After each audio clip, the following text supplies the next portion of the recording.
We'll intervene whenever we decide it's in our national security interest to intervene. And if you don't like it, lump it. The problem with America is not that we go around marauding around the world imposing ourselves.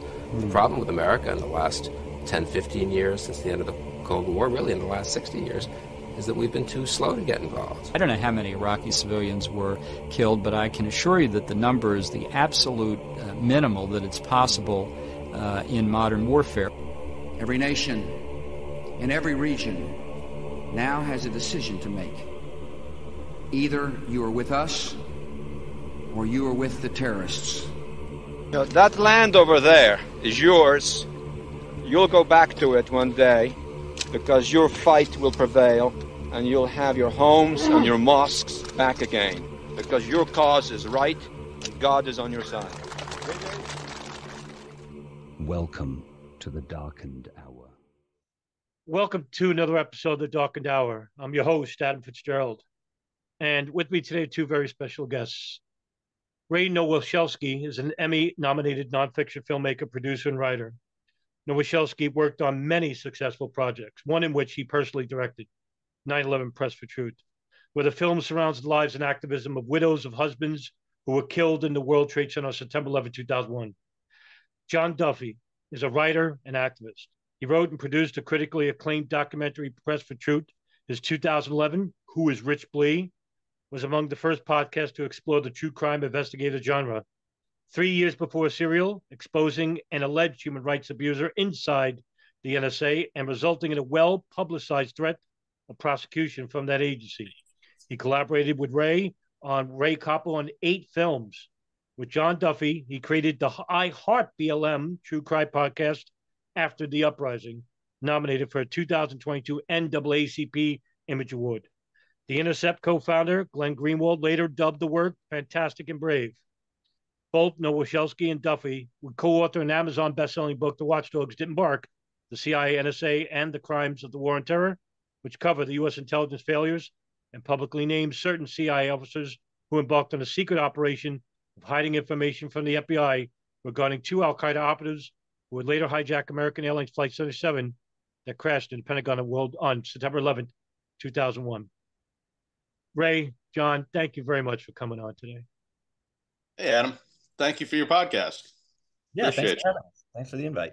I want to start very simply, just to get where you were at. Where were you on September 11th, and what were you doing? You go. I think everybody.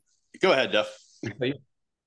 Everybody thinks their 9/11 story is like interesting because it's so personal to them. I realize it's not interesting at all. It's I woke up, I showered. When I got out of the shower, the phone rang. It was my dad. He said, "Are you watching TV? Your life has just changed. We're under attack." So he basically had apparently someone from the White House had whispered the exact same thing in his ear as they had in W's. But and I turned on the TV and I was obviously very emotional about it. Watched both towers fall and it was and I had this idea of history with the greatest generation. I had this romantic idea that our generation's big fight had come. And then, of course, we start, I don't know, we get hip to Paul Thompson's website, and it kind of takes us into a different version of our generation's fight. But, yeah, that was my day. Pretty simple. Saw it on TV. Yeah, we were in college. We were about to start our junior year of college. We both went to college together at Columbia in Chicago. And our semesters started late. They didn't start. So we both hadn't started the semester yet. So I was like at home in bed. Sister called. She, said, wake up, turn on the TV, watched it. Obviously, felt incredibly emotional. I had to go to work that day. I worked as a graphic designer at the time. And then my boss was probably one of the worst human beings I've ever met in my entire life. And just all day he was just like, kill effing Arabs stuff. And I was like, oh my God, like, I can't wait to go back to college. So yeah. And then I think we were ready for it to be, people our age were ready for it to be, in a sense, maybe like our Vietnam moment or our Watergate moment. It was clear that this was going to be a big deal. And there were people our age talking about, signing up for the military and things like that. And then, Yeah, I think it didn't take long, for us to start kind of hearing the whispers of like, wait a minute, that's not what it seems, or wait a minute, that's not what it seems. And then I think Ray and I were both I don't think we'd be ashamed to admit we were both very big fans of Oliver Stone's film JFK. Again, we were film students, and so we really liked that movie.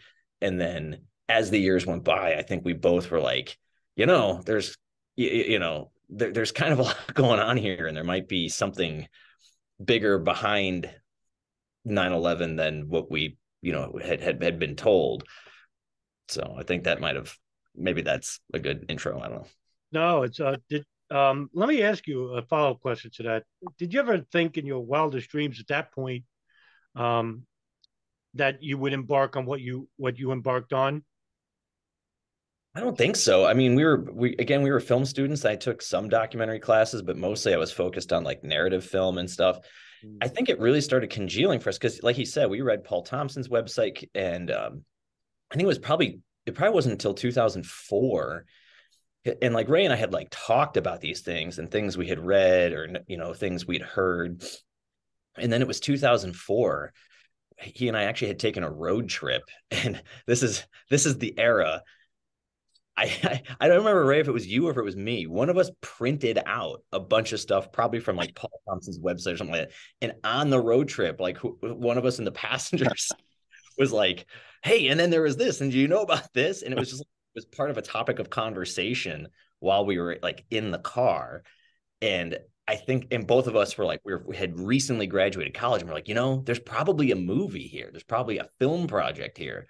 And that was sort of the genesis for what would become Press for Truth, was us just talking about this in the car, But no, I would never have thought the morning of that we would have gone down that road. Yeah, actually, I think every project, because the first thing was like, we're just going to do this one documentary, and we're going to put everything that we've got in our brains out into the world so people can kind of see things maybe a little closer to the way we're seeing them, because the propaganda was heavy out there. But every project, it was like, but this is it for me. Like, I don't want to spend my life being about 9/11. So we're going to do this one project and then move on. And it never quite hit, or there was always something that would emerge that seemed worthy of the follow-up. At least another article, or finally the podcast. And then the podcast was going to be it. And then, all right, let's write this book, I think the book finally satiated it. It was like, okay, I think we actually got everything that we have to say out there, but I don't know. Well, I mean, the big day for you is October 14, 2009, and that's the famous interview with the National Coordinator for Counterterrorism under Clinton and Bush administrations, Richard Clarke. Take us through how you managed the interview and what transpired there. Well, we were self-taught journalists, for one thing, because we went to film school. We didn't go to J school. So in the beginning, we thought, you'd read like an article and there'd be some glaring inconsistency or something they should have asked that they didn't. And it's like, why didn't they ask them that? And rather than us, piss and moan about how bad certain journalists were, it was like, well, if we called them up, is it possible they would talk to us? And little by little, we found out that in many cases, even government insiders or names you would know, like if they feel they haven't been asked about things that they really had wanted to talk about, they actually would be more than happy to talk to some nobodies and just sort of get it out there, because it's just a vehicle to get it to the public. And I think that's what happened with Richard Clarke. We had planned a little trip to New York and DC on a shoestring to just try to hit all the people that we thought we would want to talk to. And we thought, why not take a crack and sent an email to his longtime assistant, I think it was named Beverly Roundtree, and got back, we'll talk about this. We had noticed that Richard Clarke had, he had his big book at the time of the commission. And then he had this follow-up in 2008 called Your Government Failed You, where he gave this whole chapter to these two terrorists and how inexplicable, how almost impossible it was in his mind that he called the chapter Straining Credulity. He's not a conspiracy theorist, he says, but this is just beyond what you can believe by coincidence if you look at all those facts here. So there's something else happening. So anyway, we called him up, and he said, sure, I'll meet you on this date at this time. And we pulled up with our little team in the van and I remember outside kind of pre-gaming, like, this is it, guys. I know he's not going to say anything. We're going to have to stair step him up to everything we want him to say. And he comes in dressed in this blue suit. He looked a little elfish to me, is what I remember, like shorter than I expected. His glasses looked kind of wise, had a funny grin on his face. And I think he got tired of our like stair step questions after like 2 and was like, look, can I just tell you what happened here? And he just like launches into it. So, yeah, we really thought we'd have to like work him for like any info. And like, he was just like, he's like, no. This is what happened. Like, just let me go. And we were like, oh, okay, let's rock, And it was actually pretty, I think, we were very lucky. Obviously, Paul Thompson had done a ton of work. By that time, Kevin Fenton had done a bunch of work. We went in armed. We'd already read, Disconnecting the Dots that Fenton had done. So like, it's this thing of knowing what to ask. And we can complain that a journalist didn't ask this thing, but you can't ask the question you don't know to ask, right? And then when there's lots of, as facts dribble out, then it like, and other people's analysis kind of comes together, you can be the next sort of rung on that ladder. So I think when we went in, I doubt we were the people that Clark expected when we walked in the room. I think we were probably like a lot younger than he expected, but we immediately started speaking like we knew what we were talking about. Like, we knew a lot of names. We knew a lot of dates. Like, we knew names that other people didn't know. And so I think all of a sudden he's like, oh, these people have done their research. And I immediately was like, all right, let's talk turkey, Yeah. I guess in a couple of cases we knew like still considered classified names. That probably got his attention a little bit. Yeah. It's like, huh. And so my follow-up question to you, because one thing that you mentioned in the book too, which really put a light bulb in your head, was that he implied that George Tenet withheld information from the FBI. And was this the first time you were hearing it? Was that the first time we were hearing that George Tenet had withheld information? Yeah. I don't think so. I think it was just, I think what it was more, this was the first time someone at that level like made the implication right that it was more based on the evidence that it was more than likely that this was intentional and high level, right? So, because he said that there must have been a high level decision made at the CIA to intentionally pull him out of the information chain. He tried to really hammer home. He's like, look, you have to understand, a lot of things are automatic. They come to me automatically. These, like the way the computer system is set up, when various updates are generated and CIA stuff, it automatically comes to me. He's like, the cables that were being read at Alex Station about, Khalid al-Mihdhar and Nawaf al-Hazmi, he's like, I should have gotten that in any other default situation. So he was really trying to stress, like, for me to not get that, someone made a choice. And he's like, it must have been a high level decision. And we said, well, how high level? And he said, I think it would have had to have been the director. So like, that was a pretty, and again, he's a smart man. Richard Clarke you don't get where he was by being a dummy or by speaking like unjudiciously or whatever. So he was very cautious to countenance everything. It was like, look, I can't prove this, so I'm not saying this is 100% certain, but from everything I can see and everything I know from my experience, this would be the most obvious explanation. Like, this is the only explanation to me that makes sense. So. And Adam, I mean, we apologize. It had been a while since we've been on this investigation, so we warned you ahead of time there'd be like some facts that we'd have to sort of pull back up in the moment. Sure. Just unpacking that, like, I'm trying to remember what we knew going in. And so, I mean, we'd had conversations with people like Jack Clunan, the former FBI counterterror agent, like in his living room. And those things had largely focused on people at that mid-level and who they were dealing with. So they could talk about people inside the CIA at this thing called Alex Station and who those players were and what their personalities. And he would say things to us. I love that interview because he was so emotional, and he just says, I don't know how they sleep at night. I really don't. And he lays into a few specific names, but it was all at that mid-level. So up to that point, we suspected that it could have been green light at a higher level, but we never worked in the White House and we never worked at the CIA. So you see a group of people at the station called ALEC who all seem to be very clearly knowledgeable about these hijackers having come over and all seem to be deliberately withholding it from the FBI. did it go any higher? We had no way to kind of hash out that question. And someone with a knowledge of the CIA and White House and how these things are communicated, like Clark, saying definitively, I know how this works. And there's no way that proceeded without the knowledge of the director, and specifically Tenet, who I know well and I know was in the weeds on this. That, I think, was the first time I was like, well, this is something I can repeat and feel good about. Yeah. Sure. And it's, what's fascinating is that you're the only people to touch with Richard Clark. Nobody's done it before. And here you are. You have this magnificent interview with him. And you would basically publish the interview. Did you think it would garner the attention it deserved? Or did you think that it will basically be forgotten in time or whatnot? What was your thoughts about publishing the episode? So the first thing to know is when we filmed that interview, it was for a follow-up film. We were trying to make a follow-up to Press for Truth, and it was going to focus on Alex Station and all this stuff there. And so that was the point of interviewing Clark, and that was why we filmed it, right? And that was 2009.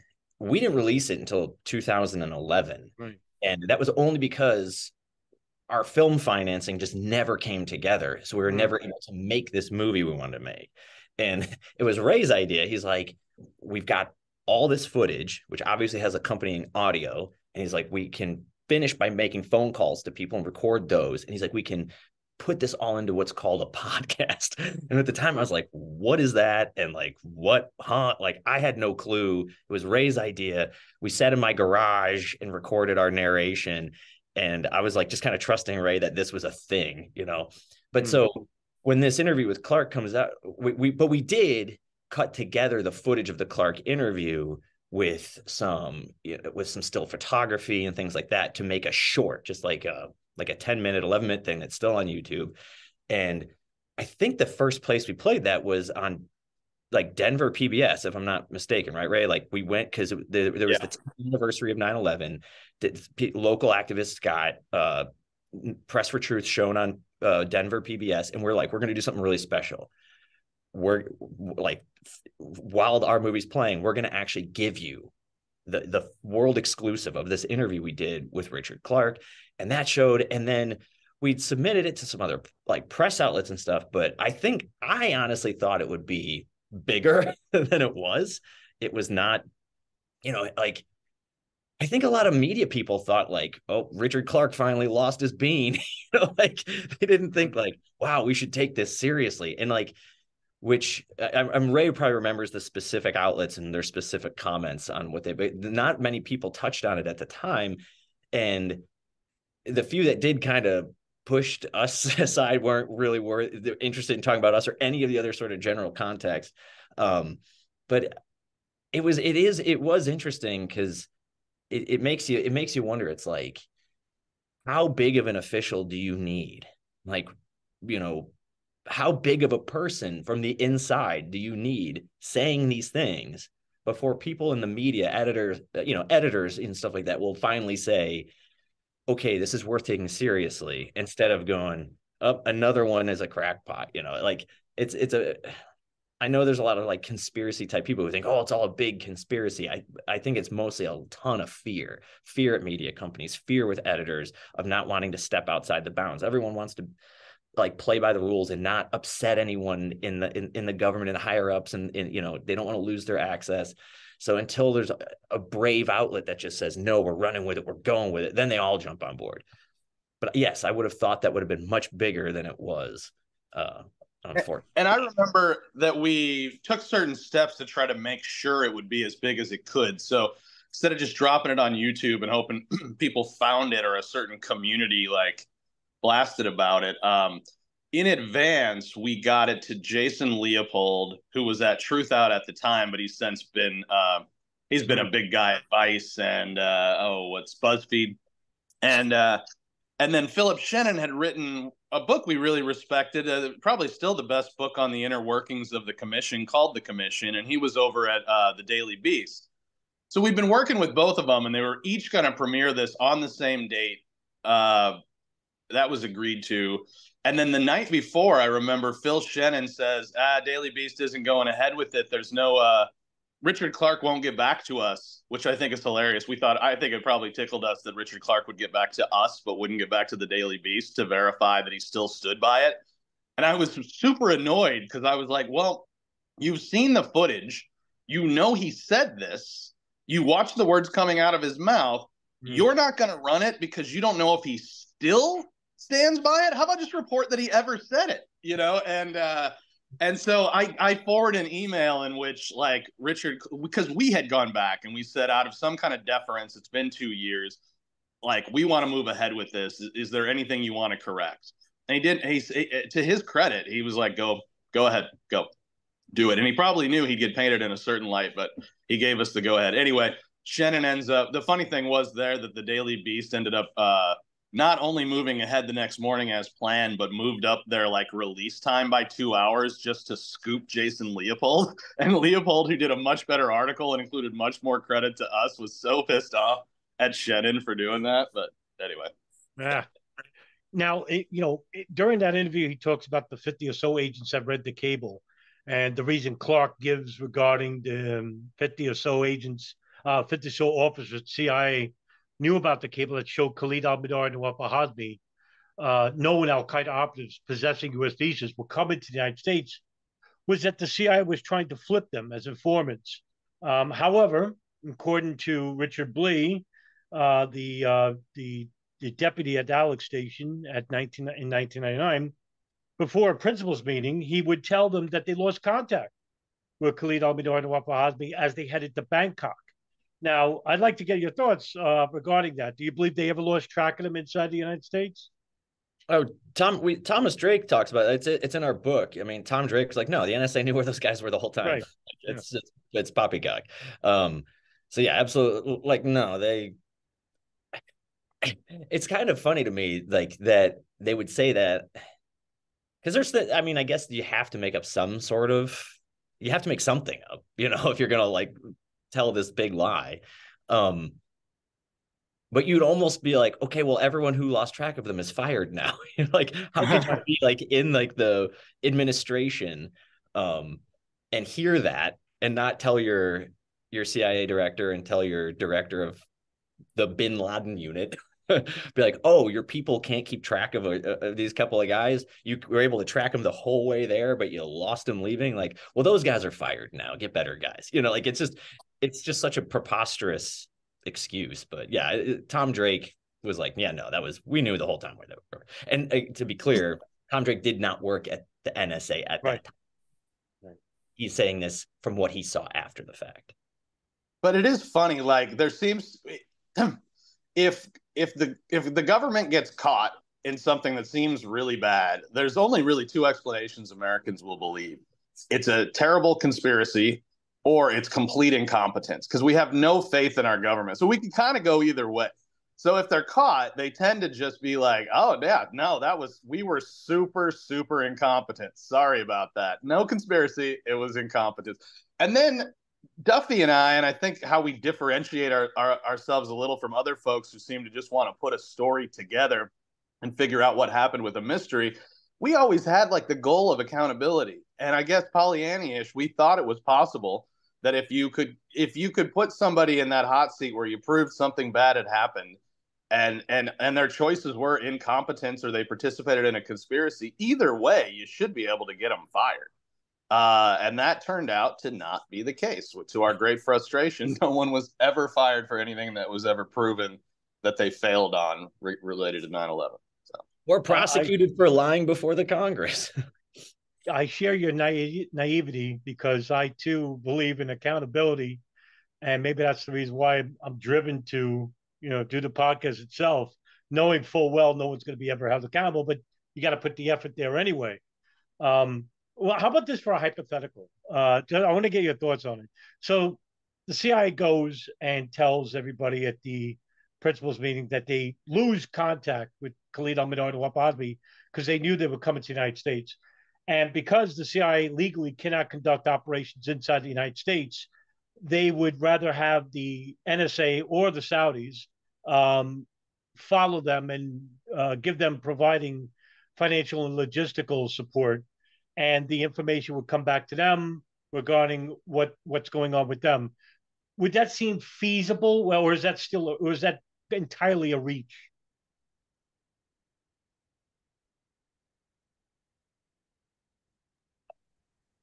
You want that one, Ray? I think I don't think our government agencies, and again, this could be Pollyanna-ish, I think they will break the law if they know that they have like a tight circle. But I think they prefer to find a workaround and try to follow the law. It just makes it safer on the whole. It's like it's a probability numbers game.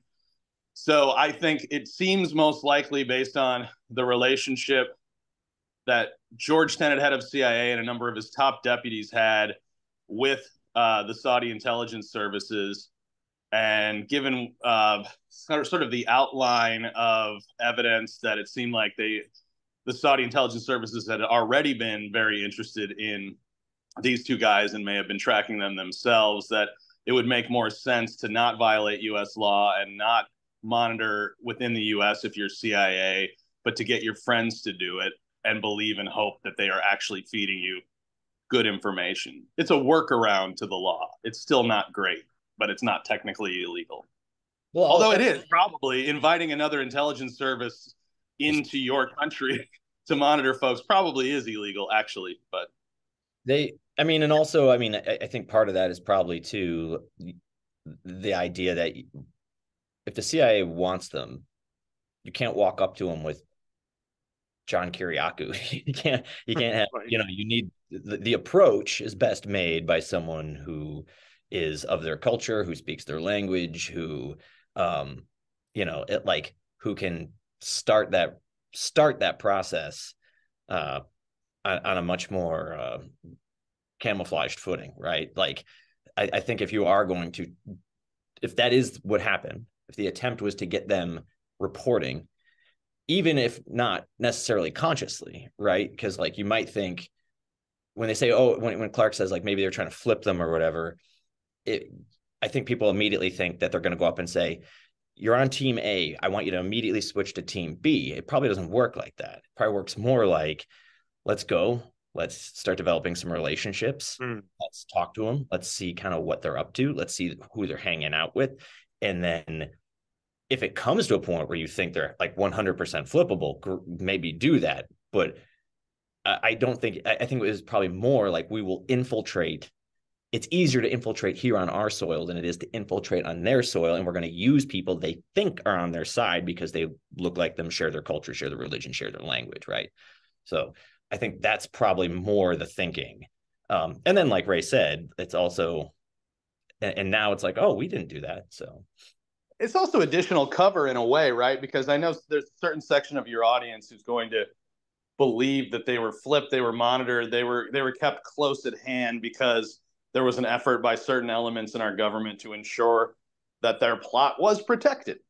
And then there's the other theory that essentially they actually believe they're getting good information and they're on top of it. So therefore, they're telling the highest, the people at the highest levels, yeah, Al-Qaeda's here, they're planning something, but don't worry, we're going to know if something happens, we'll be able to wrap this up. We're trying to figure out all the plotters and the whole thing. So they could claim later, oh man, the Saudis, they double-crossed us, those mother, and so it's a convenient situation, So after the interview, we fast forward to 2 years.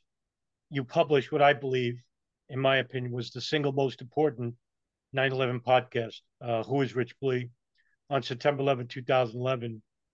And you publicly name Rich Blee. It would also name Alfreda Ampakowski as Francis, whose full name would later publicly be released on their website. And later the public would find out the full name of Michael Ann Casey as well.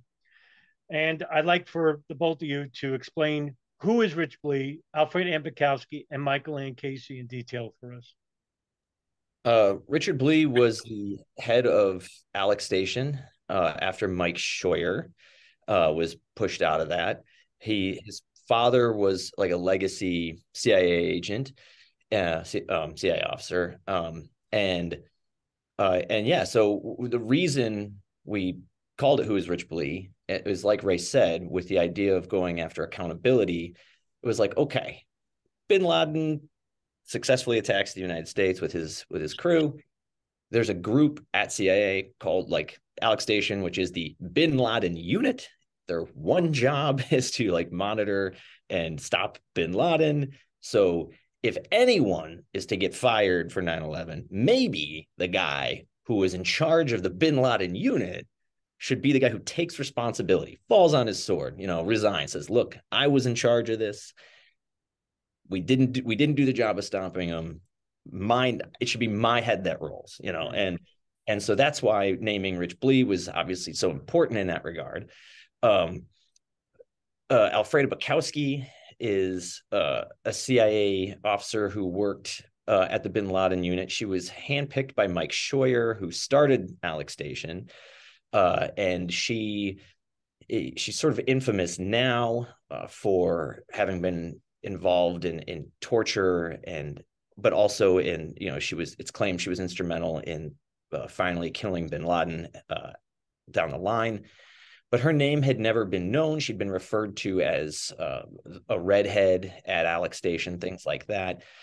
She's relevant to the story for a variety of reasons. One of the big ones is because during the congressional inquiry after 9/11, when it was so we have all these cables that came in regarding Al-Qaeda meeting up to sort of plan terrorist attacks in Malaysia around the time of the millennium, around the time of the turning to the year 2000. And these cables were coming back into Alex Station and the Counterterrorism Center.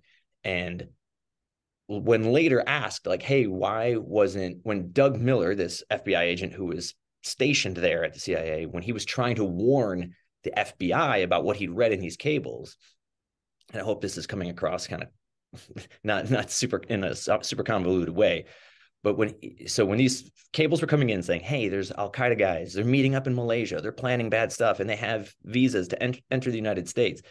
An FBI agent detailed to the CIA to Alex Station saw these and was like, I should probably tell my buddies back at the FBI, they're going to want to know this. And he was told not to. He was told to hold off. And later, when asked like why this intelligence wasn't shared, Alfreda Bukowski told the congressional inquiry that she had personally delivered that information to FBI. And when they checked, they like, well, you never signed in any logbooks, you didn't go, like, so you said you walked. She literally said she walked the information over. And when they're like, well, no, you never showed up, you're not here, you never went to that building, she goes, well, maybe I faxed it, I forgot. And then the issue was just kind of allowed to drop. They're like, oh, okay. Right.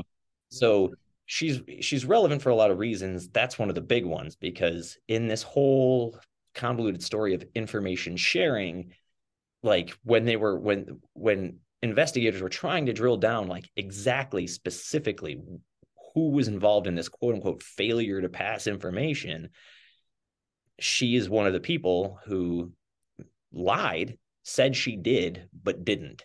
And her name was, protected for a long time until it came out on our website.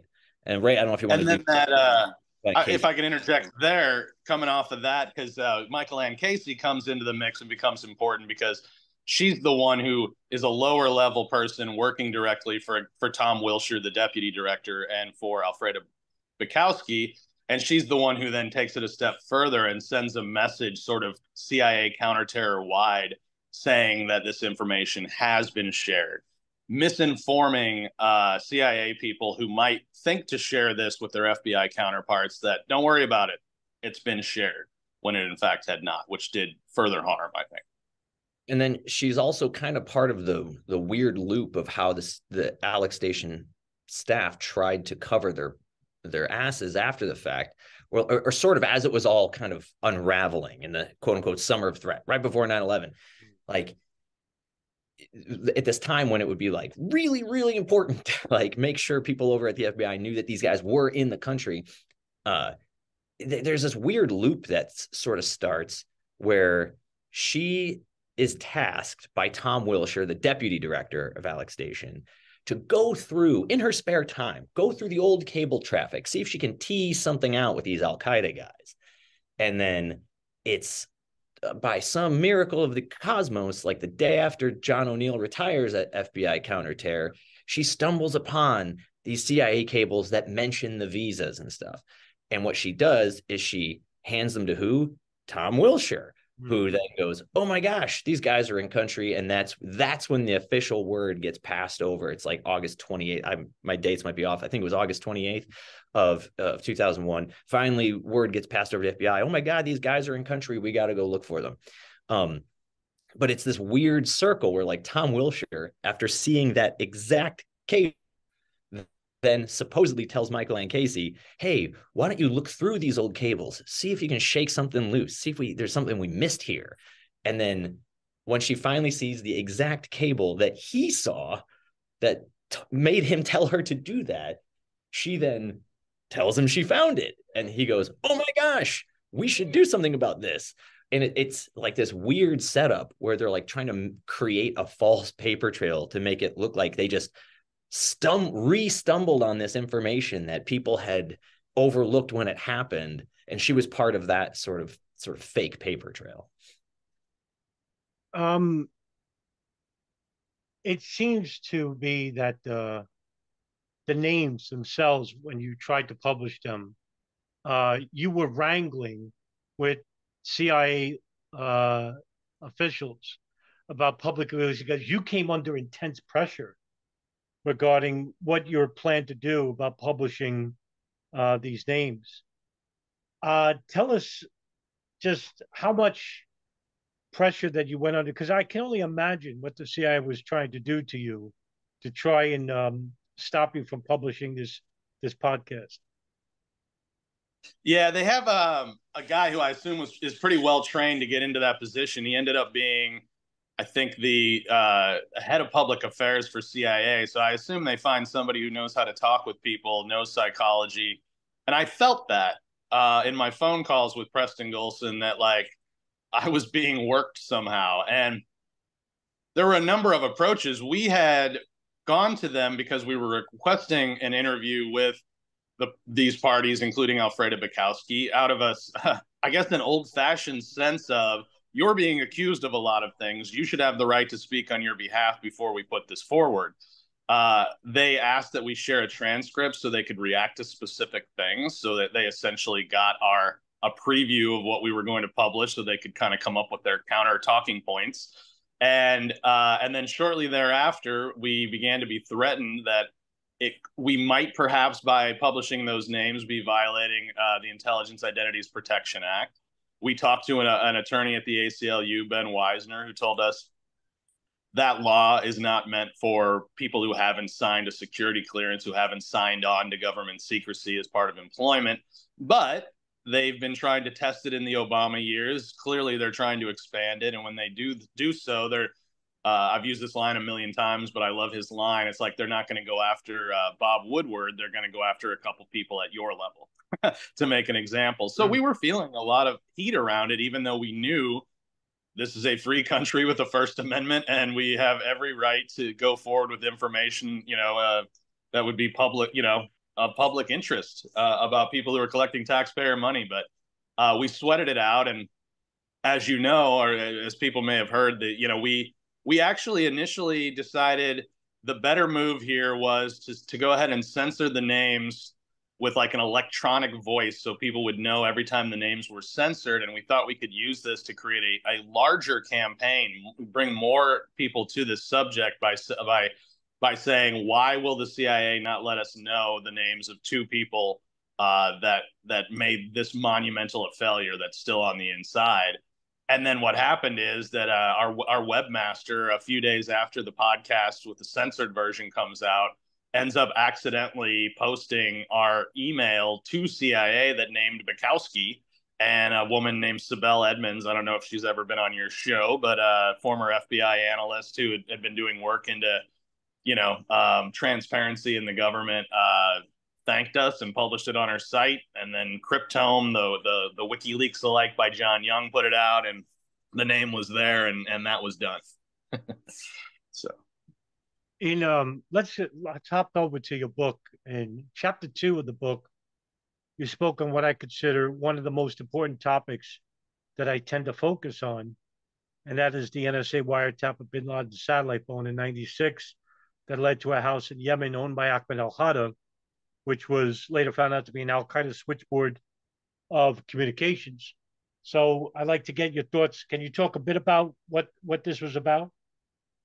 Yeah, this is one of the most important sort of things to understand, because what we're always told is that there's no way there could have been any, predictions about 9/11 or anything like that. There's no way the government could have known, terrorists just have to get lucky once, all that sort of stuff.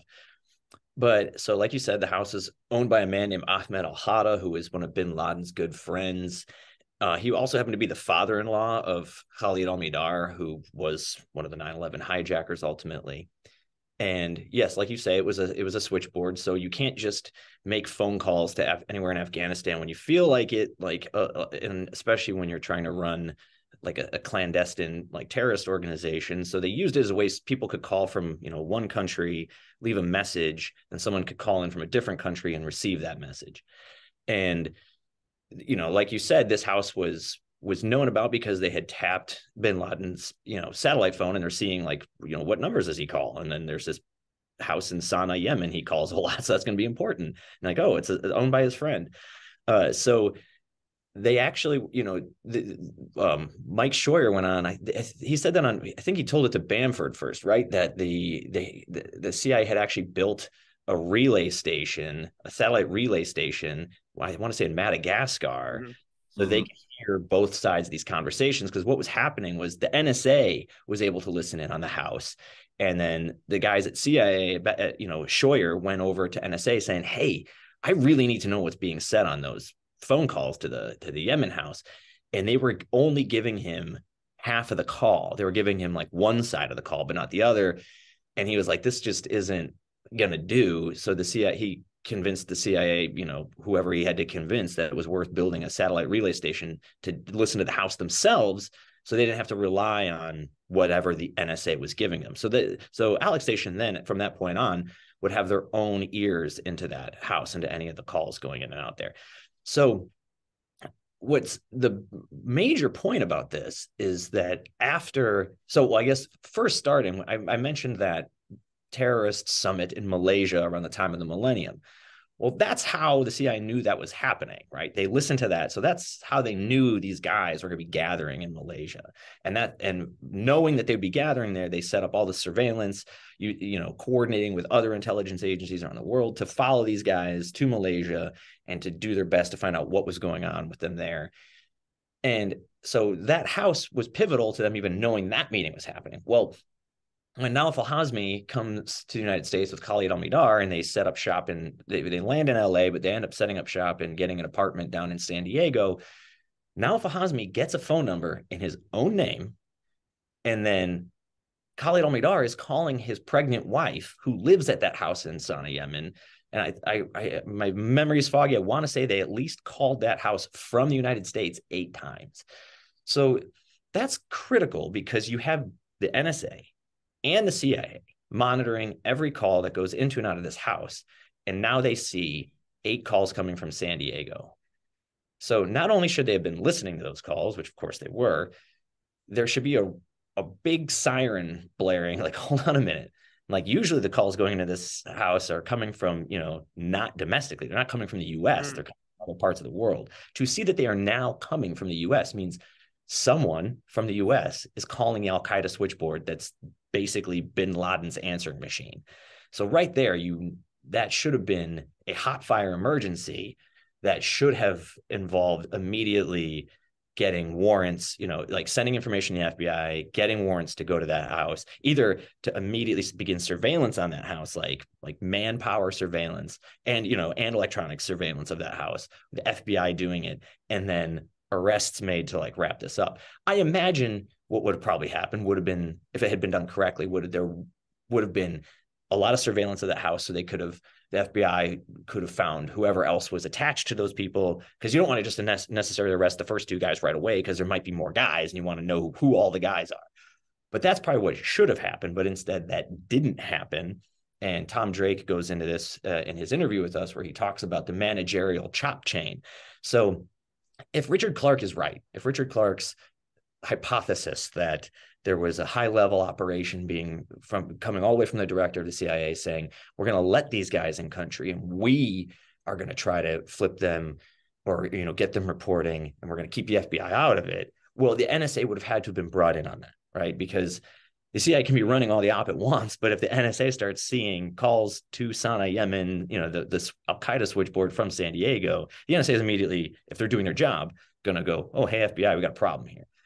So they had to have been told, at least at a managerial level. So probably going through Hayden and then down to managers like Maureen Bukowski. What was her last name? Maureen, I almost said Bukowski. Baginski. Baginski. Yeah. And they would have been told, like, hey, your desk, your Sana'a Yemen desk is going to get some pings, and they're going to want to tell the FBI, don't. So like that means this law breaking to do surveillance, for the CIA to be doing surveillance domestically, would have had to have also involved people at the NSA as well. And can I say that, the reason I think a lot of things that get labeled conspiracy theory are actually dead wrong is because we have this habit. We have storytelling brains, right? So this big thing happens, this tragic thing, 9/11, and bit by bit, pieces of the story start coming out. And if you just tell every bit of information that was known inside portions of the government in chronological order, it starts to seem like, oh my God, there's no way everybody didn't know about this. And therefore, oh my God, there had to be this massive conspiracy. And the 9/11 Commission learned about most of these things that we eventually learned about behind closed doors and this and that. And they irritated a lot of 9/11 families by saying, okay, all these mistakes, these happened, but there was a failure to connect the dots. There was no dot connecting between this one person working the Yemen hub and these other people who found out that, people connected to it had come over, and these other people that were doing that. And I think what excited us about this story is that the more we looked in particular at this particular group of people connected to Alex Station at CIA, and then eventually found a similar situation over at NSA, it really seemed like, at least for a small group of people, those dots were connecting.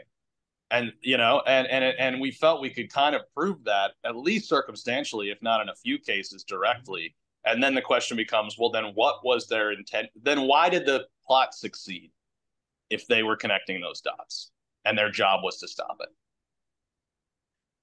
Another troubling aspect you write in the book was in chapter 3, and something you touched on just a little bit in the beginning. I'd like to get your additional thoughts.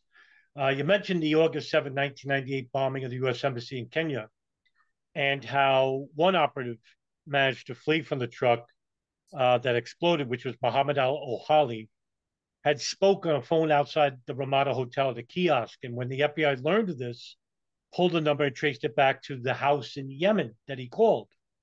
John Antisev, FBI agent out of New York, interrogated al-Ohali and gave up the number, which was then shared with the CIA Bin Laden issue station. But according to Jack Clunan, a fellow agent at the FBI in New York, he had no idea that the CIA and the NSA were already aware of their monitoring of this house back in 1996. So just get your thoughts on that. That was that was actually kind of like a sad moment, because like Ray said, we had an interview with Clunan in his living room at his house. Very nice man, who clearly cared about his job and was trying to do his best. And yeah, I mean, we had only recently learned that too, right? Because again, of Scheuer coming out and saying what he'd said to Bamford about, building the relay station and how they'd been listening to Sana'a Yemen since 96 or whatever. But yeah, like the FBI does its job. They interview this guy, they get this phone number, and like, wow, this is hot. And like, you know what we should do, because we're the FBI and we don't do this international surveillance stuff, but these are important guys. We're not going to hold this to ourselves. We are going to tell the CIA so they can monitor this. This is good. We think this is a big deal. And the CIA never goes like, oh yeah, we knew that. Like we were sitting in Clunan's living room and we had just, kind of become privy to that information ourselves. And we tell him, we're like, hey, did you know they were listening to that house actually since 96? Because Clooney was really proud of it. He's like, and we're the ones who discovered the Yemen switchboard. And I was like, nah, man, this day I knew about it years before they were listening to it. And he was just sort of like, wait, what?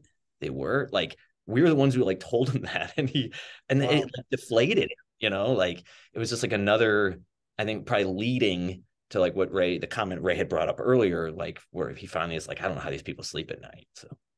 Well, and the reason I think it also, as he's working it out in his brain in front of us, what's disturbing him is, wait, if they're listening to that since 96, and we know that hub was key to planning the embassy bombings, then how did the embassy bombings go ahead? Like he was kind of doing the same question we were asking about 9/11 about the embassy bombings, and was like, that can't be true. Is that true? He asked us a million questions afterwards, and we laugh about it sometimes because it was the first time we considered ourselves these like outsiders who were sort of grasping at these little information straws, and they were the insiders who knew everything and lived it and knew all the characters. And he's thinking like, wait, did Bob in the next office know? And trying to get information out of us, which I find often happens with these folks. We assume everyone on the inside knows everything, and often their head is down and they're doing their jobs. And then years later, they find out some pieces of information and they end up on these trails like us because they realize, what, the guy next door knew that? I had lunch with that guy once a week. Like what? And that was really where Clark was coming from too, was like, George Tenet was my friend. This is not easy for me to lay out to you, but this is the belief I've come to about my friend that I work with on the regular on this issue. There was another part in the book which I found very illuminating, actually, and it came in chapter 6, and you wrote the following. Breaking protocol, Bob delivered to Drake a report both in hard copy and electronic form. The report completed at the beginning of the year was nothing less than devastating to his agency. Drake immediately viewed it as a smoking gun. He detailed how the NSA had collected immense material from an NSA-monitored al-Qaeda telephone hub in Yemen, the one worked by departed analyst Becky. Further, the report showed that the NSA had accurately mapped in rich and extensive detail bin Laden's network, cells, and associated movements. It laid out the history, it lays out the network, and it lays out the threat. It goes back and analyzes the Cole bombing, the embassy bombing, the Khobar Towers bombing. It even warned the use of planes. Drake then goes to Maureen Baginski, NSA Signals Directorate, and later says, Tom, I wish you had not shown me this. And I'd like to get your thoughts. This is, of course, eliminating the notion of plausible deniability, I would assume. Would you agree? I don't know. Because you gotta, okay, so how many reports are coming in, just to get benefit of the doubt on that particular issue, right? Like, how many reports are coming in? How many issues are they working on? A report comes in that connects, like, essentially in retrospect what we know to be kind of all the, like, the 9/11 plotters, right? And puts it on a chart. That looks bad after the fact. But if you either are hearing that these guys are being monitored and we're going to know if anything comes in the future, or if you don't even know something's coming and they're just one of a number of like plotting groups that you're keeping an eye on and don't know exactly what's coming, then yes, there definitely were actionable things that should have happened afterwards. And the fact that it was kept from being shared could have legitimately been, not legitimately, but could have been classic bureaucratic BS where like, we're going to use this to empower our organization in the eyes of leadership and not share everything we have immediately with everybody else so that FBI and CIA get to take their bows. I mean, I think actually in that case, in my mind, but Duffy, I'd be curious to know your thought, there actually are outs for the leadership of the NSA. Not great outs, not outs that make them look very good, but possibly not sinister, ends to that. I mean, from my limited knowledge there, insofar as like everything that happens at the NSA, I think it would just go back. Like you're asking like after the fact when she said, "I wish you wouldn't have shown me that." Right. That was her attempt at plausible deniability. Right. Yeah. Maybe in a sense, because you don't know. Like, I'm sure I can't say I'm sure she particularly was for certain part of the chop chain and the decision to not share information ahead of time. I can't definitively say that about Maureen Baginski, but some manager who oversaw that part of the NSA was in charge of making sure that information didn't go over prior to 9/11. I can imagine that after the fact, everyone's probably very scared. Like everyone in government, everyone in these positions is going like, oh, holy shit, there's going to be hell to pay. Heads are going to roll. I think they all really feared accountability. Like this is the biggest attack on American soil, like in hundreds of years. Like this is nuts. Like we're the ones, we're the tip of the spear. Like some of us here are going down and maybe criminally. Right. So I'm sure there was a lot of fear. And then, yes, to have this report put together by one of your analysts who's like, oh, by the way, we had everything. Yeah, I can imagine her attitude is like, I need to be able to say, if I am brought before an inquiry and if I'm under oath, right, I need to be able to say, I didn't know any of this, Now, she could say, I did know that, but I didn't learn it till 3 days after now, but that's still going to look really bad because it's going to open up further questions like, well, wait a minute, why do your analysts have all this information and you don't know it? It's still going to look bad. I think at that point, there is probably a desire for some plausible deniability. Like I do think that's probably why that comment came out of her mouth. It doesn't necessarily mean she did have a lot of foreknowledge or whatever. I really don't know what was specifically in her head. But I think the greater point, the whole point that matters the most is that the agency itself was functional, right? The agency itself was doing the thing it was supposed to do. It was collecting enormous amounts of data, right? And it was focused on the right targets. And it did have people dedicated to bin Laden and to his network. It did have people looking at the right sources of information, like the house in Yemen. So that's the greater point, is that yes, we didn't need anything new. We didn't need anything different. We just like Ray said, dots were being connected, and like Kevin Fenton has said, they were being intentionally disconnected by people.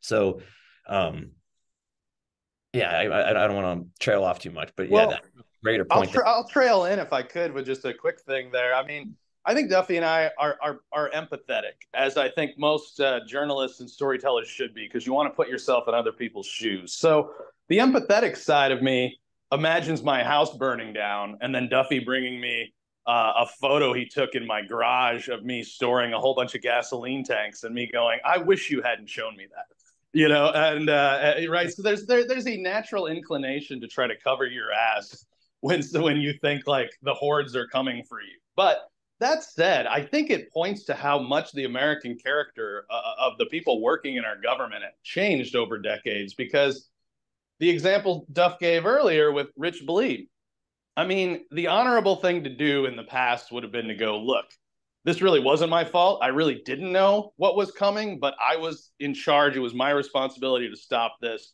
Thousands are dead. I'm leaving. I'm falling on my sword. And that probably should have happened across the board. And in our book, what we do is, once we realize, because that comes out in 2018, I'm asking myself, what's the point of telling this story? What are we getting at? What is it going to do? And over the course of the second half of the story, we were able to see what all of these people who had failed at their jobs, whether it was sort of a deliberate failure or whether it truly was incompetence, the fact that they had stayed on to fight the war on terror and be behind the scenes for, at this point, 22 years after those massive failures, I believe 100% that the failure to hold Bush and Cheney to account in 2004 with their reelection, and the failure to hold these insiders in government to account and let them keep working and keep doing more questionable things over their careers has in some ways led to the flaming shit show that the country, is sort of where we stand today. So there was an impact. And that's a very important point. And it's something I think about a lot these days, which is the lack of integrity in people and institutions. Ray and I do work now on a much more local level out of St. Louis regarding like police and like failure to investigate murders of specific people in like the Black community. And up and down and maybe I'm naive because I was born in 1981 and I have a rosy view of the past from before I was born. But like my perception is that there was a time of greater integrity, of more like the buck stops here. And I think that's what we've really lost. And after 9/11, instead of saying like, wow, you guys, all you people who your whole job was just this, and you had millions and millions of dollars at your disposal, and you had all this technology, you had everything, you still screwed the pooch. Like, you know, like you'd think that would be the moment where you go, I'm sorry, like your shit canned, we're investigating you, you know. And instead of that, what happened was they were able to pitch themselves as more necessary than ever, right? Once all the wagons kind of circled and they go, look, we're not going to talk about that. I'm not going to talk about your shit. You're not going to talk about my shit. I'm not going to call you out. You're not going to call me out. Then there's no problem. If it was none of our fault, then it's none of our fault. And we can tell the American people, we can tell the president, we can tell everybody, the media, that we are more necessary than ever because now we got this new enemy. This is the enemy we've been studying for years and you didn't listen to us. And now look what they've done. You need us bad, right? And that's what happened. They sold themselves as more important and more necessary than ever and just got better jobs, you know, and got more money thrown at them, more power. And like that to me, like it's such a crisis of integrity. And I know people, like human beings are just human beings. And sometimes we think like, oh, people who are at the top of the CIA or, you know, work in the presidential administration, they must be made of some extra special stuff. And you'd hope they were, but really they get scared. They go, oh crap, I'm about to get fired. I'm about to get investigated. I'm going to get in some real trouble. They get scared like anybody else. And they look around and they go, if I go down, you're going down. And if you go down, I'm going down. So like, let's all just huddle together. And that is such a crisis of integrity. And I really think that has been able to snowball in our country and lead to like the clusterfuck, the flaming dumpster fire that Ray mentioned earlier. It's like what really needs to happen when people, you know, screw up, whether on purpose or accidentally, they need to be removed. And the next person has to come in to do a better job. And just to expand on this, because you know, I thought this was a very important part of the book, because you in chapter 8 you write about how Tom Drake and his analyst Fred used the NSA's Thin Thread program to look into its own intelligence mainframe computer facility, information from the NSA's mainframes and whatever operational intelligence, which included their signals intelligence operation at the Yemen hub and Bin Laden satellite phones throughout the years. And the Thin Thread bot was finding everything in one place: phone numbers, emails, location info, routing info. One of the major finds was information concerning the travel plans of the eventual hijackers, and was able to identify the suspect that the 9/11 hijackers even booked airline tickets, all flying on the same day. And the question I have is this: Thin Thread was terminated by the NSA 1 month before the 9/11 attacks. Who terminated that program? And if Thin Thread had not been terminated, would that information have been known to the NSA and acted upon? Man, that is an excellent question, and I'm not sure I can give a confident answer. I'll take a hypothetical. All right, well, so I would imagine they could still cover by saying that the data wasn't being mined until after the fact, which is kind of dumb, right? Like if you're the NSA and you've got a program to mine data, you want to get alerted to. And if your little department is Bin Laden or Al-Qaeda plots in the U.S., like you're probably getting auto updates on certain areas through a Thin Thread like program. But they could probably always claim after the fact, had it even continued on, that like they didn't monitor it in real time, which they claimed after the fact about a number of things that were later located in their databases. So, but yeah, I mean, in theory, if they've got these guys all plugged into their system and their, algorithm is running, and all of a sudden all these names have tickets flying in the same day. You'd think you'd sit up and you'd pay attention to where they're going and why all these folks that you're monitoring are all traveling on that same date. That would seem like it would have been a probably pretty good vehicle to try to stop this plot in the late term. Was that the question? Yes. John, any thoughts on that? The CIA alerted the FBI to the presence of the 9/11 hijackers at the end of August, right? So a few weeks out from the attacks. But they didn't alert. Who they alerted at the FBI becomes a big subject of controversy, because they didn't alert people who they had criminal powers to be going after them, and didn't give them the necessary info as to how to find them. It would seem to me that had they alerted the right people, and had those people been able to go to counterparties at the NSA and say, like, look, like, we're looking for certain people and we think you're going to have information on them, then theoretically, yes, they could have pulled it up and located them, because that was the big deal, was locating them, right? And that what should have been possible then. I believe, it's said, like, and we were told that getting rid of Thin Thread was mainly about money, and mainly about sort of the glory of larger projects, the glory of big money coming into the agency.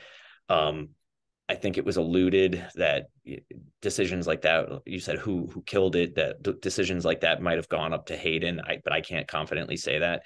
But that ultimately the reasoning behind it is like, oh, well, why have a couple of nerds who work in-house do a project that we can do, cheaply, when instead we could get a bunch of contractors and get a huge federal, like earmark, and we'll get all this money coming in, because that's, I guess, how a lot of bureaucrats think. Like, there's a prestige to bringing in big government money like that. And that's what the major reason given for why the project itself was canceled in favor of a different an analogous computer system. One might almost imagine an alternate reality where September 11th, 2001 plays out like any other day, and that night on the evening news, we see a report of different, FBI teams all have descended on these like 3 airports and arrested a group of Muslim men. They're saying, they're all tied to an intended plot to use planes as weapons. I don't know. And, the funny thing is that does happen, right? So there are arrests, and the case that the government made on its behalf, which really irritated 9/11 widow Mindy Kleinberg, was this idea that,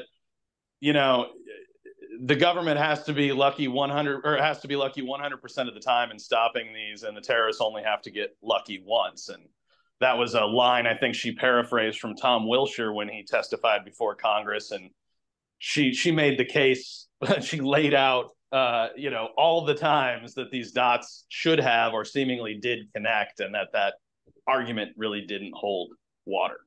So. Yeah, the biggest thing, it's hard to say the biggest. One of the largest WTFs is that on September 4th, all these principals get together for a meeting, a counterterror meeting, a White House level, a cabinet level meeting about counterterror. And Richard Clarke is there, and all these heads of departments are there, and George Tenet is there, and they're going over various threats, action items, things like that. And this is exactly 1 week before 9/11, and George Tenet does not bring up the presence of Al-Qaeda hijackers in the United States that his agency supposedly discovered from this record search they did. And that would have been a point. And Clarke mentions that in our interview. He's like, if he would have told me then, he's like, we would have found those guys that day. Like, if he would have told me, like, sitting in that room, like, hey, by the way, here's one of our other updates. Some of our guys at Alex Station went through their old cable traffic, discovered that there had been this this multiple entry visa. We looked it up and we said, hey, where are these guys? And oh, it turns out they flew to the United States and they're here. If he would have said that right then and there, with like the head of the FBI sitting there and Richard Clark sitting there, like the plot would have been foiled. It would have stopped. And that's one of those, like, how the hell does George Tenet sleep at night, knowing that 1 week out, he still didn't say anything. And when we ask, like, well, why do you think he didn't? It's mainly because, like, Clark's theory was mainly that, like, it's just a big cover your ass. Cause he's like, if Tenet says it in that meeting, if he says like, oh, these guys are here, like, it's going to be a record scratch moment where Clark and probably a lot of other people are going to turn their head and go, wait a minute, how do you know this? And he's going to have to explain how he knows it. And they're going to go, well, how long have you known it? And like, wait a minute, what? And they're going to start wanting a lot of details on like the backstory to these guys getting here. And I guess his thinking is that there was maybe a hope in Tenet's head that these guys are going to get caught and it'll all get wrapped up because we've already alerted, the lower levels of the FBI to look for them. So I just won't say anything because they're going to get caught and then it'll all wash away and no one, I'll never be asked to explain like what was going on. And, but unfortunately that's not what happens. Like the guys don't get caught. The plan succeeds, a bunch of people die. But that's, and I think that's like the biggest sort of WTF is like, because in that moment, like a full court press search for those guys could have happened. And that could have included going to the NSA and looking at what the NSA had and using their tools to, to locate where these guys all were within the United States and wrap it up. But that might have also opened up a lot of unpleasant questions for the NSA, at the moment when like they wrap that plot up, they go, guys, you had all this for like a year and a half. When were you going to say anything? So. And one of the stories we learned while writing the book that's just kind of an extra piece of icing on this that's interesting is that, of course, famously, Colin Powell, supposedly as Secretary of State, opposed the invasion of Iraq, but it was clear we were going in. And so early 2003, he sends his deputy, Colonel Larry Wilkinson, over to CIA. And Wilkinson claims he's spending like the nights there, sleeping on a couch, and they're going over intelligence around, this planned invasion of Iraq. And so yeah. One thing, I think it was technically after the invasion, just keeping it clear. Oh, was it? Because I think he's saying he was watching satellite feed of this airstrikes and missile strikes on Iraq when it happens. But anyway, continue. Copy that. Okay, so it's first half of 2003. He's spending a lot of time in intense situations with some of Tenet's top deputies. And he calls them yak sessions. I guess at that level, maybe they're less careful with if they're sharing as someone else at a high level, a White House level, like things. But they start telling stories about, we were monitoring these guys and it blew up in our faces. And it's like, it's the dark secret that could undo CIA. We can't, Tenet's scared to death of it. We can't let it out. I mean, I'm paraphrasing, but it's like, it's to that effect. Well, yeah, he said that so he's kind of relaying something secondhand. These guys who were upper level CIA, who were like, assistants to Tenet and stuff, were saying that they had heard themselves back at CIA that's what happened. So within CIA, this was in the rumor mill. Like, again, everyone's stovepiped, everyone's compartmentalized. Just because you work at the CIA doesn't mean what the guy in the next room is working on or doing. But they talk and they go, if something as big as 9/11 happens, like people are gonna, you think this, you think that, and yeah, they were saying they heard that like we were monitoring those guys and it blew up in our faces, and yeah, and then so that was the rumor mill even within the CIA. Right. Have you been? I know it's years later. One of the last things I want to ask you is that last year there was a release of documents called Operation Encore. This is the FBI follow-up to a Pent Bomb investigation. Have you been keeping up with that, both of you? A little bit. I read everything that came out, and we actually contacted the FBI agents who did Operation Encore. We considered doing a further project following that up, but it never really coalesced. Like Ray said, we also don't want to have to be 9/11 guys the rest of our lives. Right. But when that came out, it was something that did draw our attention, and we were like, maybe there's meat on the bone here that really needs to be, written about it. But the New York Times did a really good job writing about it. And I think we were like, after contacting those agents, it was like they're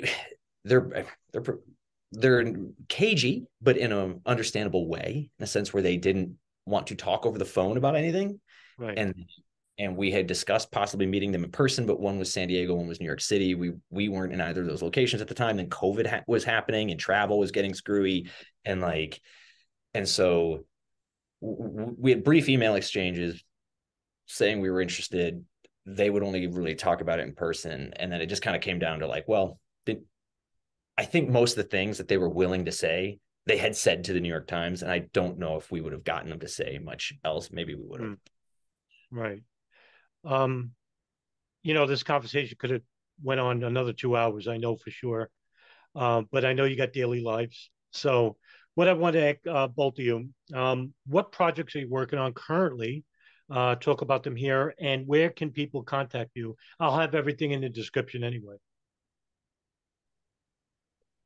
You can go well, first. We got our second season on After the Uprising, and we're proceeding, and we don't want to tip off the folks who might want to obstruct that investigation, so we won't get too into it. But it for those who haven't listened to After the Uprising season 1, if you like our work, it turns it at the location and time place of the birth of what arguably many would say births Black Lives Matter, the Ferguson movement, 2014 out of St. Louis. And that first season, I think we're both very proud of it. As Duffy mentioned, it was an NAACP Image Award nominee for Outstanding Podcast. And so if you're listening right now and you like our work, go search in your podcast app for After the Uprising, follow, start listening, and look forward to season 2 coming next year.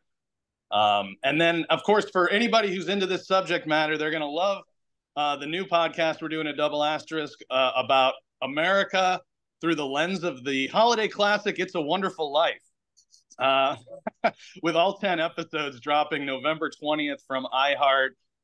In all seriousness, it's kind of a thinky, fun, poppy look at all these areas of American life. Some of them a little bit like it's got a kind of a George Bailey punk rock kind of a vibe, even though it's this movie that's considered quite hokey.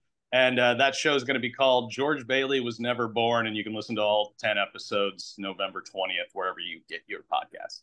It was an idea that Ray had for a while, and I always thought it was brilliant. And I was happy to have him see that he came up with an idea that was not like really depressing.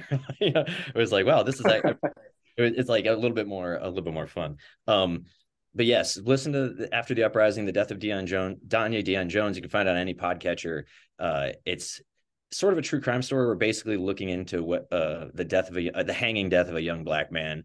But it's our journalistic style where we call every single person. We just get in there and we just needle until we get as many answers as we can get, until we're we go until the brick wall falls on us. We're doing a second season of that.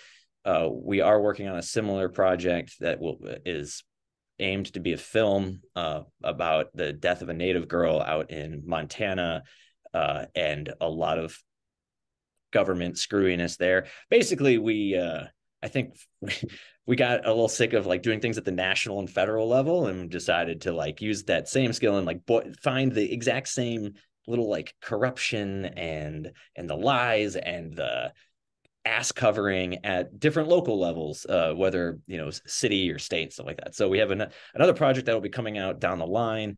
But we could also, if anyone's interested in sort of the concept of lab leak for COVID, we did make a 6-part series called Origins: Birth of a Pandemic, which you can also find on Apple or Spotify, which is basically, it's very similar in a sense to like Who Is Rich Blee, in that it's sort of a history of like the beginning of the pandemic. And so part of it's just like tracking the history of it, but also speaking with researchers and stuff who were diving in from the beginning to find out like where the pandemic virus came from.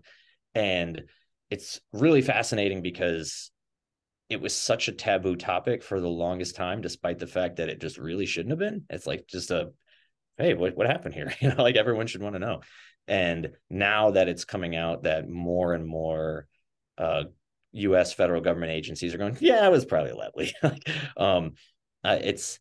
I feel like with this series, we were sort of ahead of the curve, and in a way that people were scared to look at it, and this is one where I'll admit that I kind of argued with Duffy. I was like, do we really have to go into the origins of COVID? Like, do we have to do that? Especially at the time when we're releasing this sort of Black Lives Matter true crime podcast, and the audiences are probably going to be a little confused by these two very different pieces of media.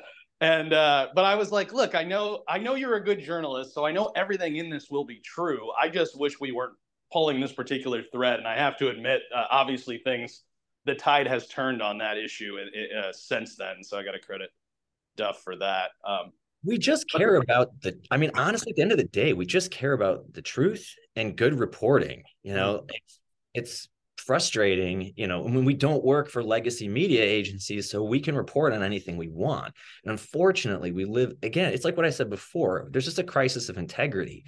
It stinks that certain issues shake out and be like, oh, lefty people are really behind this idea and righty people aren't, or vice versa. And it's like, listen, it doesn't matter. None of that matters. What matters is just understanding the truth and to the best of our ability. And then you can take that wherever you want after the fact, but don't hinder trying to figure out what the truth is. But, don't decide what it is because of how you feel politically, at the beginning, because it ends up making, right now, people who are really on the left have ended up making people on the right look really good because they were the only ones willing to really probe the lab leak thing. And I'm sure you could find, opposite examples.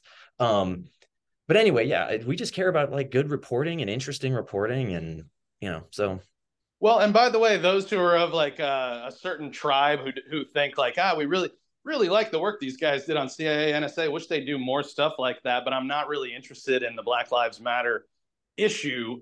I would just say, if you listen to After the Uprising, you're going to see a lot of echoes of what we did in uncovering Alfreda Bukowski. There was a detective named Timothy Anderer that we really found a number of astonishing things about, who had been investigating Danye's murder. And just like I got, strong-armed by CIA with Preston Golson, who had a similar incident that's in one of the episodes of the first season, where I'm basically getting told off by the information officer at County PD and trying to reason with him that he should let Anderer talk with us because he'll be made a more three-dimensional person if he doesn't appear to be sort of hiding. And so anyway, I think people will enjoy that if they like our previous work.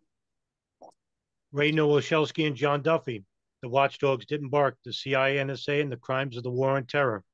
Thank you both for coming on. Oh, thank you so much for having us. It's been a joy. Thanks, Adam. Thank you.